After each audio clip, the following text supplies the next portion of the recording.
Welcome to your Ethereum News Roundup. Here's your latest for Thursday, July 25th, 2024. Aave proposes to implement revenue redistribution. Velodrome introduces governance NFTs. Umbra Research develops a sandwich-resistant AMM.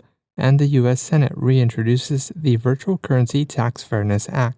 All this and more starts right after this message. This episode is sponsored by Firefly, a one-stop Web3 social aggregator developed by Mask Network. Use one feed to connect with all users across Twitter, Lens, Farcaster, and all Web3 socials. Try it today at firefly.social.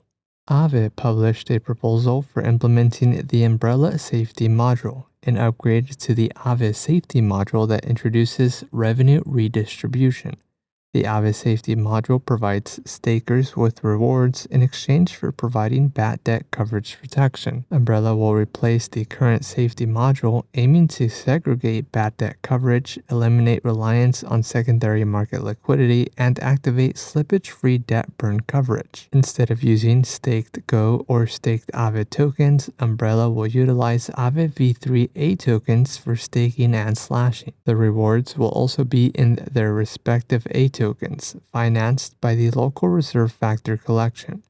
The proposal also seeks to launch a program to buy Aave tokens on secondary markets and distribute it to the ecosystem reserve. Following community feedback, the proposal will proceed to a temperature check snapshot vote. Velodrome introduced governance NFTs, which are ERC-721 tokens designed to manage the vesting of ERC-20 tokens and enhance governance participation by enabling holders to delegate voting rights even while tokens are locked. Gov NFTs aim to help streamline the distribution of optimism grants, allowing recipients to vote without having to wait for their tokens to vest. The Gov NFT portal allows users to connect their wallets to set up delegation preferences. Users can also lock ERC-20 tokens to create a Gov NFT.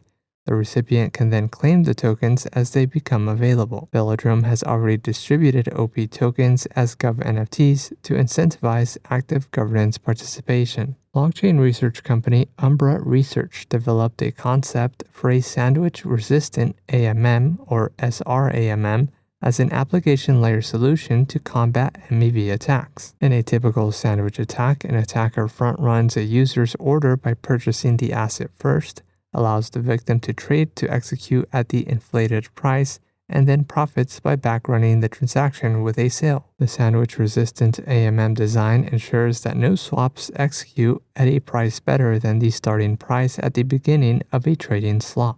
At the start of each slot window, it resets both prices and liquidity conditions. The SRAMM keeps the bid price unchanged after a buy order, which disrupts the economic feasibility of sandwich attacks. However, the model does result in a wider trading spread. And lastly, CoinCenter Director Jerry Brito announced that the Virtual Currency Tax Fairness Act has been reintroduced in the U.S. Senate with bipartisan support, aimed at simplifying the tax implications of small cryptocurrency transactions. The bill proposes to exempt low-value transactions from capital gains tax. It would allow for the exclusion of up to $200 in gains per transaction from taxable income, provided that the transaction does not involve cash equivalents, business, or investment property. In other news, Farcaster Frames now supports Polygon transactions, Coinbase Wallet supports automatic conversions from USDT to USDC on Base, and Zora introduces Sparks as a new measurement unit of ETH.